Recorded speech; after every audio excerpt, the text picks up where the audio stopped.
नमस्कार सभी भाइयों और बहनों को सादर नमस्कार।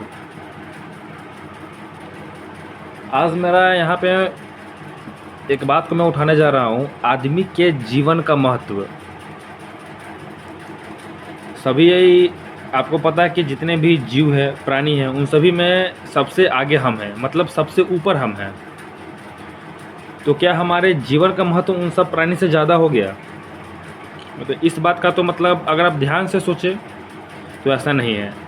अंदर से आपको भी आवाज़ आती होगी कि हर जीवन, हर प्राणी का महत्व बराबर है। पर फिर भी देखो, अगर अच्छे को अच्छे ना कहा जाए तो फिर ये अच्छी बात नहीं है। ये बात मानते होगे कि अगर हम बोले कि सारे धातु बराबर है और हम हीरे की कदर सोने से कम करें तो ये बात सही नहीं है। तो वैसे ही बात है कि मतलब इंसान का जीवन बाकी सारे स्पीसीज से ऊपर रखा जाएगा। क्यों? क्योंकि अगर इंसान चाहे तो, वैसे इंसान चाह तो नहीं रहा, वैसे इंसान ना कुछ कर रहा ना चाह रहा, सिर्फ खाली पुलाव पकाता है, मन में सोचता है पर करता कुछ नहीं है। क्योंकि करने के लिए जिगरा चाहिए, करने के लिए जो कंफर्टेबल लिमिट्स आपने बांध रखे हैं, कमाना, खाना, सोना, पीना, इनसे आपको ऊपर उठना पड़ेगा, तो वो आप करना नहीं चाहते हैं। आपके पास जवाब बहुत है, आप लोगों को बहुत तरीके से जवाब दे सकते हैं अपने मन को सिर्फ बहलाने के लिए, पर आप कर नहीं सकते हैं। तो बात यह है कि इंसान के जीवन को हम ऊपर रखें या ना रखें, और तुलना किससे करें? क्या प्रकृति से तुलना करें? क्या इंसान के जीवन का महत्व प्रकृति से बड़ा है, प्रकृति से ज़्यादा है कि नहीं? इस बात से अगर हम तुलना करना चाहें तो हमारा निष्कर्ष क्या निकलेगा, रिजल्ट क्या निकलेगा? तो मेरे हिसाब से इसका रिजल्ट है नहीं। क्योंकि आप अगर देखो, प्रकृति में एक पेड़ को मान लो, एक अच्छे पेड़ को बड़े होने में कम से कम 4-5 साल, मैं आम की बात कर रहा हूँ, मैंने तो बरगद और नीम को छोड़ दिया है, क्योंकि उन्हें तो मतलब बड़ा होकर पूर्ण रूप से विस्तार होने में उन्हें मतलब 10-15 साल लग जाएंगे। तो एक आम की बात कर रहा हूँ, तो उन्हें भी 4-5 साल लगते हैं। पर एक आदमी का क्या है? तुम एक आदमी का खुद सोचो, मतलब अगर आदमी को फ्री छोड़ दिया जाए, अगर हम बेसिक इंग्रेडिएंट फ्री कर दे, खाना पीना, बिजली, स्वास्थ्य, हेल्थ बेनिफिशरीज अगर हम सब फ्री कर दें, तो एक एक आदमी 100-100 बच्चे करें। क्यों? हमारा वंश आगे बढ़ रहा है, हम ये कर रहे हैं, वो कर रहे हैं। मतलब उन्हें धरती के रिसोर्सेज से कुछ नहीं पड़ा, वो समझते हैं कि हम ही ग्रेट है, हम ही बहुत है। अरे भाई, तुम्हारे जैसे हज़ारों हैं। अब इस बात में मत पड़ जाना, इस बात में रही ही मत जाना कि तुम भगवान की सबसे उत्तम कृति हो। हाँ, तुम उत्तम कृति हो, इंसान उत्तम कृति है, पर अपने आप को इतना खास मत मान लो कि तुम खास कर क्या रहे हो। तुम खुद सोचो, तुम खास कर क्या रहो। पिछले 10 सालों में तुमने एक पेड़ कब लगाया? कभी सोचा है? अरे देश की तो बात छोड़ो, मतलब देश क्या है? देश एक ज़मीन का टुकड़ा है। देश के लिए करो या ना करो, तुमने प्रकृति के लिए पिछले 10 सालों में क्या किया? और 10 सालों में लिया क्या, ये देख लो। पानी, हवा, और क्यों तो मैं बात ही नहीं कर रहा। पानी, हवा जिसके बिना तुम जी नहीं सकते, वो तुमने भरपूर लिया है। दिन में 2 बार नहाने का मानो, दिन में तुम 10 बार नहाओगे। 25 लीटर के बाल्टी से 4 बाल्टी 100 लीटर, 2 बार 200 लीटर पानी, और वो फ्रेश वाटर है। ऐसा कोई नहीं कि जो तुम्हारे टंकी में पानी है, ऐसा कोई नहीं फ्रेश वाटर नहीं है। अब ये तुम्हारा आरओ का बहाना हो गया है, वो फ्रेश वाटर है। तो तुम रिसोर्सेज तो तुम फुल रूप से यूटिलाइज कर रहे हो नेचर का, पर जब देने की बारी आए तो तुम्हें टाइम ही नहीं है। एक प्लांट तुम नहीं लगेगा तुमसे, उसकी केयर तुमसे हो नहीं सकती। लगाओगे, और तुम अगर पौधा लगाने की बात भी आए तो तुम वही लगाओगे जिससे तुम्हारा फ़ायदा हो सके। तुम वो, जैसा होता नहीं कि गाय का मतलब अगर फीमेल काफ, मतलब अगर बछड़ी निकल जाए, बाछी निकल जाए तो तुम उसे पालोगे, पर वही अगर ऑक्स निकल जाए जैसे मेल काऊ, तो तुम उसे छोड़ देते हो। तुम्हारा यहाँ पे कहने का मतलब ये है कि अगर 800 करोड़ दुनिया में लोग हैं, खुद सोच के देखो, दुनिया में जाने माने 200 देश है और 800 करोड़ लोग हैं, तो यार 800 करोड़ लोग, तुम समझो यार, 8 बिलियन पीपल, क्या उन सबका जीना जरूरी है? मैं यहाँ पे अपनी बात भी नहीं कर रहा। अगर मानो कि सब मिलके एक नियम बनाए कि हम हर देश पे, या हर देश में क्या, अगर प्रकृति के लिए अगर एक ऐसा वॉलंटियर खड़ा हो जाए कि हम 800 करोड़ से लेके हम 100 करोड़ पे आएंगे, कौन कौन लोग जान देने के लिए तैयार है, तो कोई जान देने के लिए तैयार नहीं होगा, कोई आगे ही नहीं आएगा। सही में मैं ईमानदारी से बताऊं तो मैं आगे तभी आऊँगा जब मतलब मुझे इम्पैक्ट दिखे कि हाँ मतलब 800 करोड़ में से 700 करोड़ लोग आगे आए हैं अपना जान देने के लिए, तो मैं सबसे लाइन में सबसे पहले खड़ा रहूँगा, क्योंकि मुझे प्यार है प्रकृति से। मैं सही बता रहा हूँ, मुझे प्रकृति से प्यार है, मुझे कद्र है, मुझे जीव की कद्र है। मैं झूठ कुछ नहीं बोल रहा हूँ, बिल्कुल सच बात है।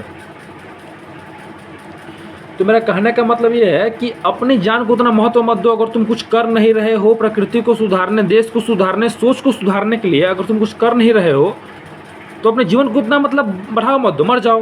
तुम रोड पे गिर के मर गए, क्या हो गया? तुम्हारे पापा आ रहे हैं, मम्मी आ रहे हैं, कोई गिर के एक्सीडेंट हो गया तो इतना ज़्यादा तड़पो मत। कोई गवर्नमेंट एम्प्लॉय है या कोई एमएलए है, एमपी है, चीफ मिनिस्टर है, प्राइम मिनिस्टर है, वो मर जाए, कोई दिक्कत नहीं है। क्योंकि भाई मतलब वो तो कुछ कर ही नहीं रहे हैं, तुम खुद सोचो कर क्या रहे हैं। अगर तुम किसी अच्छे यूथ जिसका माइंड अच्छे से काम कर रहा है, अगर तुम उसके हाथ में देश सौंप दो, वो ऐसे ऐसे फैसले लेगा, मतलब वो इतने फौलादी फैसले लेगा जिससे देश बेस्ट बन सकता है। पर यहाँ पे सत्ता, तुम खुद सोचो, सत्ता किनके हाथों में है? अभी का तुम इकोसिस्टम, अभी का तुम इन्वायरमेंट देखो, फुल टेक इन्वायरमेंट है, एआई क्यूमुलेटेड इन्वायरमेंट है कि नहीं? एआई कंट्रोल कर रहा है, तुम खुद समझो। और उन्हें चला कौन रहा है? 80 साल के, 85 साल के, 17 साल के, 75 साल के बुढ़े। और नियम भी यही है। मैं तो मतलब भारत का निवासी हूँ और नियम ये है कि शायद मुझे उतना पता नहीं, पर तुम 30-35 ऊपर में शायद तुम एमपी एमएलए बन ही नहीं सकते। क्यों? 30-35 साल तक तुम हार चुके रहोगे, मतलब कि मतलब मैं क्या करूँ, जैसा जीवन चल रहा है वैसा ही चलने दो। और अगर तुम 20-25 में बन गए तो तुम फैसले लोगे, मतलब तुम पावरफुल फैसले लोगे जो मतलब देश को चेंज कर सकता है। तुम शांति से नहीं बैठोगे, तुम्हारा मतलब गर्म खून होगा, डू एंड डाई वाले फैसले लोगे। पर वो लोग चाहते नहीं है, वो सरकार चाहती नहीं कि तुम ऐसे फैसले ले सको। मेरा तुमसे कहना ये है, देखो मतलब एक कहावत है कि मतलब पहले एक बच्चा सोचता है कि मैं दुनिया बदलूंगा, ठीक है, बड़ा हो के मतलब वो भीड़ को देख के हार जाता है। सही में आप भीड़ देख के हार जाओगे। आप एक को मना करोगे, 100 को मना करोगे, 100 करोड़ लोग को कैसे मना करोगे? भीड़ में मर जाओगे। और कोई सुनेगा तुम्हारी? कोई नहीं सुनेगा। सबकी अपनी अपनी राय होगी। कोई अपने आप हारने को तैयार ही नहीं है। तुम उसे हरा भी नहीं सकते, तुम उसे सच बात बोलकर नहीं हरा सकते। मैं ऐसे 10 लोगों से मिल जाता हूँ, मैं उन्हें अगर सच बात बताऊँ तो वो बोलेंगे अब तो मतलब बच्चा ही बड़ा हो गया, अब तू हमरे के सिखाओ इस बारे। मैं भोजपुरी बोल रहा हूँ, मतलब वो ऐसे ही बोलते हैं मुझे कि अब तुम मुझे ही सिखा रहे हो। तो बताओ इस बात का क्या किया जाए, तुम खुद सोचो। तो इसलिए अपने आप को उतना महत्व मत दो। तुम सो रहे हो, मर रहे हो, कोई मर रहा है, जी रहा है, कुछ रोना नहीं, कुछ धोना नहीं। अरे भाई सबसे मेन है प्रकृति। अगर तुम्हें प्रकृति की ही इज्जत नहीं है तो फिर मतलब तुम किसकी इज्जत करोगे? जो तुम्हें सब कुछ दे रहा है और तुमसे ले क्या रहा है? कुछ ले रहा है। कितने लोग हैं जो अमेजोन फॉरेस्ट में जाके पानी पटाते हैं, तुम बताना। अरे जितने भी पेड़ पौधे उसको तुम केयर कब करते हो? वो तो खुद मतलब कभी बारिश हो गया, कुछ पर गया, उनसे उनको जो मिलता है मिल जाता है, न्यूट्रिएंट या जो भी, उनकी तुम केयर कब करते हो? तो इसलिए मतलब अपने लाइफ को उतने ज़्यादा प्रायोरिटाइज मत होने दो। सिंपल। हाँ, अगर तुम देश के लिए अच्छा कर रहे हो फिर तुम बेस्ट हो, फिर तुम्हें लंबा जीना चाहिए। तो मेरा इस वीडियो का मकसद यही था कि मतलब सबसे फर्स्ट को मतलब क्लाइमेट, नेचर को फर्स्ट मानो। क्योंकि मतलब भाई तुम समझ नहीं रहे हो क्या होने वाला है। अभी तुम्हें लग रहा है कि अभी कुछ नहीं हो रहा, क्योंकि अभी तुम्हारे घर में मतलब सरकार के द्वारा पानी आ जा रहा है, हर चीज़ आ जा रहा है, मतलब बहुत स्टेट में बिजली फ्री है, हवा फ्री का मिल रहा है। और तुम्हें मतलब एक ही वाई बटे घटे तुम्हें क्या, तुम तो मतलब खुल के सांस लोगे और तुम सोचोगे जो होता है होने दो। चलो तुम्हें कुछ अगर दिमाग में अकल भी पड़ जाए, पर इन ये जो अमीर के चौधे हैं, एमपी एमएलए जो भी है, इनके बेटे को क्या फ़र्क? ये तो मस्त एक रूम में 10 एयर प्यूरीफायर लगवाएंगे। इसलिए अपने मन में विद्रोह की भावना लाओ, गलत के खिलाफ विद्रोह। समझ रहे हो ना? तुम उसके सामने भले ही बोल दो कि हाँ सर आप सही है, पर अंदर से विद्रोह होना चाहिए कि जब मौका मिले मैं उसे समाप्त कर दूंगा, मैं छोड़ूंगा नहीं। जब मुझे मौका मिले मैं उस करप्टेड इंसान को समाप्त करने के लिए हूँ, मैं छोड़ूंगा नहीं। सीखो, सब चीज़ सीखो। ऐसा नहीं कि अपने संस्कृति बचाने के लिए तुमने टेक्नोलॉजी छोड़ दिया। क्यों छोड़ूंगा मैं टेक्नोलॉजी? अरे भाई मैं टेक्नोलॉजी क्यों छोड़ूँ, मैं टेक्नोलॉजी भी सीखूंगा, क्योंकि दुनिया में ज़रूरत है। अगर तुम समय को अधीन मान के, अगर तुम समय के साथ बदलाव नहीं कर पा रहे हो तो तुम मतलब लुप्त हो जाओगे।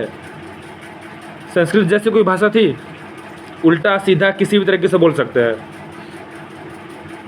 इंग्लिश में सिनोनिम एक वर्ड के 5 मिल जाएंगे, हिंदी में 10 मिल जाएंगे, संस्कृत में 100 थे। संस्कृत के जैसी कोई भाषा नहीं थी, लुप्त हो गया। क्यों? समय के साथ नहीं बदला। अब तुम्हें मतलब हिंदी भी मतलब हाँ दिख जाएगा, पर अब तो मतलब तुम्हें इंडिया में हिंदी देखना मुश्किल मिल जाएगा। लोग अब इंग्लिश बोलना चाहते हैं। मुझे भी इंग्लिश बोलने में मज़ा आता है। मैं ऐसा नहीं कि मैं हिंदू हूँ, मतलब मैं हिंदू हूँ, मैं ऐसा नहीं बोला कि मतलब मुझे हिंदी बोलने में मज़ा नहीं आता, पर मुझे इंग्लिश बोलने में ज़्यादा मज़ा आता है। पता नहीं ऐसा क्यों है, पर मुझे सही में मज़ा आता है। तो अगर समय के साथ नहीं बदलोगे तो पीस दिए जाओगे, विलुप्त हो जाओगे। तो धन्यवाद। मेरा आज का मकसद यही था कि अगर आप प्रकृति के लिए, किसी अच्छे चीज़ के लिए, इंसानियत के लिए अगर आप कुछ नहीं कर रहे हैं तो अपने ज़िंदगी को इतना महत्व देना बंद करें। धन्यवाद।